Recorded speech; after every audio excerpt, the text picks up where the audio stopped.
Well, the finale of Season 3 of The White Lotus is here, and it's safe to say that it was an absolute bloodbath. 5 deaths, almost a sixth, and I left the island with an overwhelming sense of just feeling like evil prospered. With misdirection being something that was key in this season, emotions running high towards the back end of this episode especially, and there being a cost to everybody's actions, this was most definitely a finale to remember. With the episode comfortably clocking in over an hour, there's a lot to break down. So with that, let's dive into the episode and break down all that there was to take away from it. Here is The White Lotus Season 3, Episode 8, Ending Explained. Just to let you know, this video will contain spoilers. Rick and Chelsea. Rick and Chelsea's arc was one which was just simply heartbreaking. Rick was a man that had been in pain for the entirety of his life because he believed that Jim Hollinger was the person that killed his father and deprived him of a relationship with him. After the end of the previous episode, we saw that Rick had a smile on his face, and it was as if he was now free from the burden of Jim Hollinger after confronting him. But little did he know that Hollinger would plague what little he had left of his life even further and ruin it right up until the end. Rick was a man that had been in constant pain and he'd never been able to move on from the idea of his father being taken away from him. His relationship with Chelsea was something which should have allowed his mind to focus on the love that he had, rather than the love that he never received from somebody that he never knew, and she even said that herself. He had his whole life ahead of him with Chelsea in the sense that she cared for him deeply, was willing to be with him forever and believed that they would be. But he was just blindsided by revenge over the existing pain that he had, which was the very thing that caused him to lose the most important person that he loved and his future. With Hollinger confronting Rick and insulting his mother, it got to him, and it was something else that he just couldn't let go, to the point where he confronted Hollinger, took his gun, and then killed him. However, Kun Shritala told Rick that Jim Hollinger was actually his father as he lay there dead. I didn't expect that to be the case, because I thought it was a bit of a cliche move, but the show did decide to go down that route. So from there, the bodyguards that have been useless throughout the entirety of this show fired back and they both got killed too. However, in the crossfire, Chelsea was shot, which not only marked Chelsea's death and it being the third bad thing that happened to her, as she said before how bad things always happen in threes, but it was also symbolic of Rick's future being destroyed, as she was exactly that. Earlier on in the episode, she spoke about Amor Fati and how people's lives and fates were connected and that they had to be embraced. She also said how Rick and hers were linked in the sense that if something bad happened to him, then it would happen to her. And that's exactly what we saw unfold. She became collateral damage to his issues because he couldn't look towards the future. He was so held up on the past and wanting to confront it that it actually became the very thing that took away any future. With Rick holding Chelsea and walking away, we saw that Gaitok then approached Kun Shritala and fired his weapon at Rick, leading him to also be a victim of the White Lotus Thailand, tying back into Amor Fati and how his fate was linked with Chelsea, and also how his past took away his future. Rick and Chelsea's deaths were extremely powerful. It showed what living in the past can do to a person, and how even when you have somebody in front of you that can give you the happiness that you desire and change your life for the better, that anger, resentment, and feeling of a lack of love can blindside you and take away all that's good that's in front. Rick and Chelsea got to be together forever, just like how she saw it, but not in this world, in that of the afterlife. I also think Rick becoming this person that he was always looking to kill, in the sense of being the person that killed his father, was also a powerful image too, because it just tied into that unhappiness that he had within. The Ratliffs. Well, Timothy, you got away with it, didn't you? I thought Lochlan was a goner for sure. I actually thought it would have been poetic if Lochlan, the only person that said that he'd be able to live without any of the luxuries that the entire family were attached to, ended up being the person that was killed. The person that Timothy deliberately didn't give the poison drink to and felt like was neglected by everybody in this episode as well. But alas, after returning to the water, like the monk said the afterlife would be, he awoke from the dead and saved his father from manslaughter charges that would have been going his way. When this episode opened, we saw that Timothy was still on the fence about what to do with his family, and whether he was going to kill them or not. Piper returning from the monastery and essentially saying that she felt like she couldn't live like that for a year showed that even her, the one that claimed to be the least like the family and the one that seemed to not hold material value of things, was just like the people that she felt she wasn't like at all. Showing that she was added to the list of people that Timothy was planning on taking with him. Victoria's face when Piper was just in tears and saying how she was disappointed in herself was one for the photo album. She was just so pleased that Piper wasn't staying in Thailand that Piper's tears only made Victoria's smile wider because she knew that she wasn't going to be staying.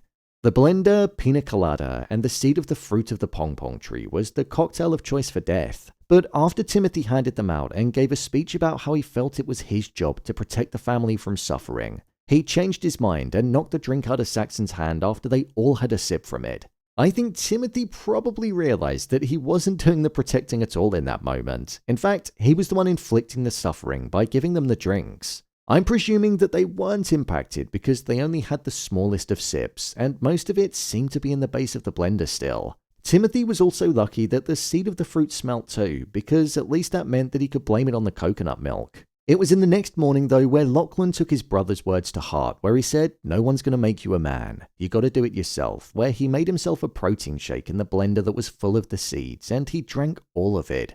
The very thing which led him to pass out and seem like he died. I don't know, but surely Lochlan should have cleaned that blender to start with. It was said to have off coconut milk in, so why would you build a shake on top of it?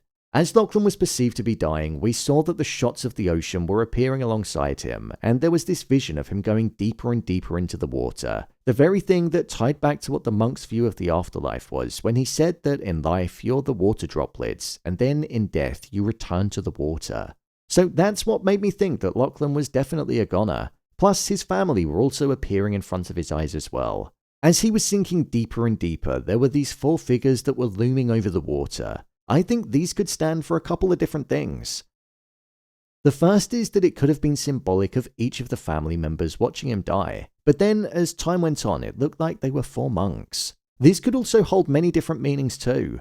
The first is in Theravada Buddhism, where it said that there was a group of four monks that visited Kalamata and impacted her life. These could be connected to Lochlan awakening and saying that he felt like he saw God.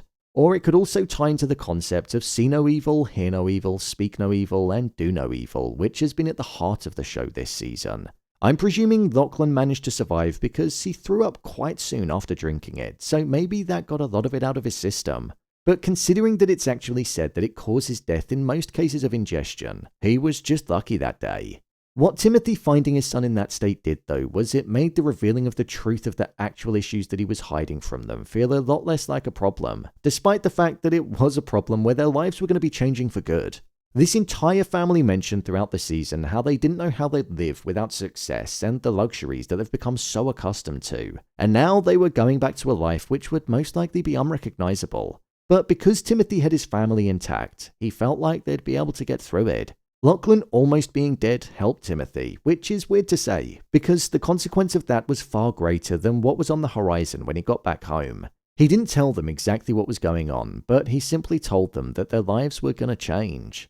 Saxon was a character that actually underwent a lot of growth in this season, and by the end of the episode he was reading a book which was all about self-exploration, and it showed that Chelsea had actually had an impact on him. The scene of him seeing Chelsea running towards Rick and getting saddened by it showed that he did have some kind of emptiness inside of him, and I think he actually wanted that connection with somebody. Even when he apologized to Chloe about not wanting to participate with Greg and her, with her responding by saying, "It's fine, I'll find somebody else, it won't be difficult," I think it diminished Saxon's feelings of her, and it made him realize that that was how he was viewed by people, and I don't think he wanted to be viewed like that anymore. So he most definitely got something out of the trip. The interesting thing about Timothy is that he's the only person in the family that knows what he tried to do, and that he was on the cusp of killing everybody in his family the evening before, and that Lochlan was on the verge of death in the morning, all because of his own actions. Killing the people you love most is some next level dark stuff, and it's something that they'll most likely never know. With the last thing we saw of Timothy being him looking off the edge of the boat and seeing the droplets of the water splashing around, it was something that was symbolic of him still being present within life and no longer looking to face death. Something which tied back to how the monk described the afterlife. Belinda and Greg. Belinda's arc was one which really showed how evil prospered and that she became her own worst enemy. Belinda entered this trip trying to get the best out of her time there and honing her craft. However, she walked away with a pocket full of blood money and ruining the dreams of somebody that cared about her. She essentially made Ponchai feel exactly how she felt at the end of season 1. Greg's inherited $500 million was something that Zion found out about, and he used it to his advantage when trying to bargain a deal for his mother. He demanded $5 million for her silence, and as she was sitting there, we were led to believe that she was uncomfortable with the whole situation. But as the negotiation was going on, she actually got involved and pretended that she was uncomfortable with it so that Greg might be more inclined to go along with it, showing that she most definitely had money on her mind. Greg ultimately gave Belinda the $5 million, and that's where Belinda's whole demeanor changed. Before money entered the equation, she had a genuine connection with Pawnchai. They had a romantic spark and they cared for one another. So much so that they discussed potentially opening a business together. However, with the money entering the equation, her feelings for Pawnchai pretty much no longer existed, and she shattered his dream of opening up a spa with her, showing that she may have cared about him, but not as much as she cared about money. So, yeah, she got the bag and her life was now changed, but that money isn't clean, and it showed that once the price was right, it was enough for her conscience to no longer carry the burden of where that money came from and the pain that she'd put onto another. Gaitok. Gaitok's story was one which also tied into evil triumphing as well. Gaitok was a good person at his core, and he told himself how he didn't have a killer instinct, something that made Mook be significantly less interested in him than if he did have that killer instinct. He knew that Valentine, Alexei, and Vlad were the robbers from episode 2, and he was debating whether or not to reveal that information. It was only with Valentine pleading with him to not tell anybody because it meant that he'd be deported where he started questioning what to do because he didn't want anybody to get hurt. And he also didn't want to be responsible for causing that unhappiness. He was even ready to quit his job because he didn't want the decision sitting within his mind on what to do. And as he went to do that, we saw that Mook instantly became less interested in him and was delaying arranging a second date. What we saw at the end though was Gaitok being the executioner and him killing Rick as he walked away. Kun Shritala was shouting, kill him, and you could see that he didn't want to pull the trigger because he doesn't have that instinct within him as we've seen throughout the entirety of the show. But right at the end, after killing Rick, we saw that he was now with Mook and he landed a job being Kun Shritala's bodyguard. Plus, he also didn't reveal the information about Valentine because they were enjoying drinks at the bar at the end, showing that Gaitok got the job that he wanted and the girl that he loved, but the price that it came at was by killing somebody. Something that he didn't truly want to do, and he also got it by not revealing who was responsible for the robbery in the hotel that he was supposed to protect. It came at a massive cost, and one which will likely sit within his mind for a long while, because, at his core, Gaitok isn't a bad person.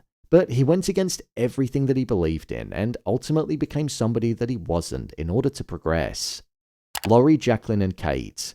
This was probably the only happy ending in the entirety of the show that came without hurting anybody else. It didn't feel like there'd be any deaths in this group of characters, and there wasn't in the slightest. What we did get though was arguably one of the most powerful scenes that the show has ever had. I was almost in tears listening to Laurie when she opened up. What we saw in this episode was Laurie finally revealing what was going on in her mind and the constant comparison that she had between herself, Jaclyn, and Kate. Kate and Jaclyn pretty much said how they had a great time that week and that they felt like their garden, which was symbolic of life, was in full bloom. However, Laurie revealed that she spent a lot of the week being sad because she was faced with the realization of all of the perceived mistakes that she'd made in life. For example, how she didn't have a religious belief system that she valued like Kate, that she had nobody to love like Jaclyn, that she didn't believe in her work anymore, which was something that she once valued, and that even being a mother was what she turned to for an identity and belief at one point. Comparison is the thief of all joy, and that's what Laurie came to realize on this trip. She almost didn't feel worthy to be alongside her friends because she didn't feel like she had the success of them. But what she did come to realize was that she appreciated the small things in life and that that was what she enjoyed, and it was okay to do that. She realized that she didn't need any of those big things to make her happy. It was the simplest of things, such as being with her two friends and having fun together, which was enough. So she no longer had to justify to herself that she was worthy of being there with them. She now just knew that she was. The dynamic of these three friends on holiday was something that was extremely enjoyable to watch over the course of the season. And honestly, the scene where Laurie said that she felt she was enough was such an emotional scene to bear witness to. It's something that I feel a lot of people experience but don't say. And getting to a point in life where she felt like her life was full of mistakes, but realizing that time with people was what she cherished and cared about most is what gave her life meaning. And it's something that I think a lot of people resonate with. The overall theme of the season. I'd say that the overall theme of this season was that evil found a way of prospering, whatever way you look at it. Belinda got the bag and messed Ponchai around. Greg got to carry on living his luxury life without being caught. Gaitok got the job and girl that he wanted whilst compromising his belief system and values. Rick couldn't let the past go and ultimately became a killer, and in the process lost the most important person to him and his own life. And Timothy got away with the fact that he literally was on the cusp of murdering his whole family, as they never even knew that he poisoned the drinks. Evil won in this season of the show. Good didn't triumph in the slightest, so it was a real bleak ending, even though there were many people that walked away from it. My review of the episode. I thought the season finale did a phenomenal job at concluding the season. I was initially concerned because the runtime was comfortably over an hour, but I'm so glad that it was, because once it started, I didn't want it to finish. The tension in this episode was there from start to finish, and unlike most shows, even though there were elements of a happy ending, I just left with this overbearing sense of bleakness and despair, because even the ones that left happy had darkness within them. The lack of resolution, with Valentine and co getting away with the robbery and Greg also being able to continue as he was something that was just so against the grain, it was perfect. Resolution in stories provides comfort, and we didn't get that, so it's like an itch that just can't be scratched. Rick and Chelsea being killed was something that I half expected. I thought it would just be Chelsea, but it became even more powerful with Rick dying as well. Chelsea was his future, so without her, he had no life. So it held a lot of weight. Hollinger being his father was something that felt like could have been on the horizon, but I didn't think Mike White would go there because it just feels a little too predictable, and I'll stand by that. I don't think he needed to be his father for the story to have weight and value, especially seeing as though it was just a last-minute speech addition too. But what I would say is that with Rick becoming the person that he actually hated most in being the person that killed his father, it was something that was powerful. The Ratliff story was one that I enjoyed the most throughout this season, and I'd say the same for this finale. I didn't know where it was going to go with them, and if any of them or all of them were going to end up dead. So being left guessing for the entirety of the show was just a great experience. I never expected Laurie, Jaclyn and Kate's story to be the one in this show that was the most emotional, but it definitely was. Laurie's deep-rooted issues was something that just became so relatable, and her emotion was infectious because, as I said, I was welling up, so it was such a well-delivered scene. I have to also mention the score in this episode. From the moment that it opened, there was this choral arrangement accompanied with bells chiming and also the sound of nature. It just encapsulated everything that this season had been about, and it provided a haunting backdrop to an episode that contained many sinister moments. 2 episodes back was probably my favourite score of the season, but I think this one comes close for sure. The White Lotus has delivered yet again, and the show hasn't had a bad season. It's been a great ride watching Season 3, and I hope that we don't have to wait ages for a 4th installment.